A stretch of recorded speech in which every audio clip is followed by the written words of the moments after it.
வணக்கம். இன்றைக்கி நம்ம பார்க்க போகிற சமையல் என்னென்னு பார்த்தீங்கன்னா, சுகர் லெவல் கண்ட்ரோல் பண்ணுற மாதிரியும், உடல் எடையை கண்ட்ரோல் பண்ணுற மாதிரியும் ஒரு அருமையான கம்பு இட்லி எப்படி செய்யலாங்கிறத பார்க்கலாம். இது நம்ம ரெகுலராக எடுத்துகிட்டு இருந்தோம்னா உடல் எடை நல்ல கண்ட்ரோலுக்கு வரும். அதே சமயம் சுகருமே நல்ல கண்ட்ரோலுக்கு வரும். நிறைய நார்ச்சத்துக்கள் இருக்குது, இரும்பு சத்துக்களும் நல்லா அதிகமாக இருக்குது. சின்னவங்கலேருந்து பெரியவங்க வரைக்கும் தாராளமாக எடுத்துக்கலாம். ஸோ வாங்க அந்த அருமையான கம்பு இட்லி எப்படி செய்யலாங்கிறத பார்க்கலாம்.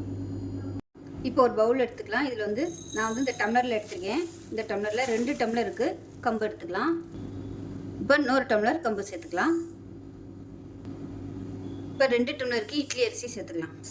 இதுக்கு பதிலாக நீங்கள் பாரம்பரிய அரிசி சேர்க்குறனாலும் சேர்த்துக்கோங்க, இல்லை மட்டை அரிசி இந்த மாதிரி எதுனாலும் நீங்கள் சேர்த்துக்கலாம். இப்போ 1 டம்ளருக்கு உளுந்து சேர்த்துக்கலாம். 1 டீஸ்பூன் போல் வெந்தயம் சேர்த்துக்கலாம். இப்போ இது எல்லாத்தையும் நல்லா 4-5 தடவை கழுவிட்டு தண்ணி ஊற்றி நல்லா ஒரு 6 மணி நேரம் ஊற வச்சுட்டு நம்ம எப்பயும் இட்லிக்கு ஆட்டுற மாதிரி தனித்தனியாகவே போட்டுக்கலாம். நான் கூட போட்டிருக்கிறதுனால உளுந்தை தனியாக எப்பயும் நம்ம பொங்க ஆட்டுவோம் இல்லையா, அது மாதிரி ஆட்டிட்டு அதுக்கப்புறமா அரிசியும் கம்பையும் சேர்த்து ஆட்டி இட்லிக்கு நம்ம நார்மலாக உள்ள இட்லிக்கு எப்படி கரைச்சி வைப்போமோ அதே மாதிரி உப்பு போட்டு கரைச்சிட்டு 8 மணி நேரம் புளிக்க விட்டுட்டு பார்க்கலாம். இப்போ பாருங்கள், மாவு ஆட்டி நல்லா ஒரு நாள் நைட்டு நல்லா புளிக்க விட்டுட்டேன்.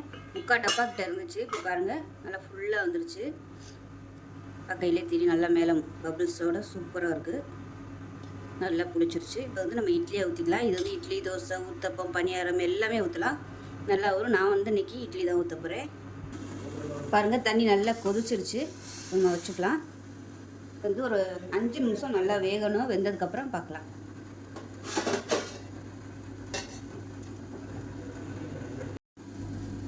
இட்லி நல்லா வெந்துருச்சு, எடுத்துடலாம்.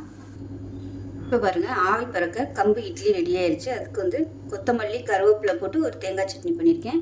ஸோ நான் இன்றைக்கி காலையில் ரொம்ப அவசரமாக இருக்கனால ரொம்ப சிம்பிளாக பண்ணிவிட்டேன். இதுக்கு தக்காளி கடையெல்லாம் வச்சிங்கன்னா சூப்பராக இருக்கும். தக்காளி குருமா, தக்காளி கடையல், பூண்டு சட்னி, கார சட்னிலாம் இந்த மாதிரி இட்லி தோசைக்கு சூப்பராக இருக்கும். ஸோ செஞ்சு பாருங்கள். செஞ்சு பார்த்துட்டு எப்படி வந்துச்சுங்கிறத சொல்லுங்கள். வீடியோ பிடிச்சினா லைக் பண்ணுங்கள், கமெண்ட் பண்ணுங்கள், சேனலை சப்ஸ்கிரைப் பண்ணுங்கள், பக்கத்தில் பெல் பட்டனையும் ப்ரெஸ் பண்ணுங்கள். நன்றி.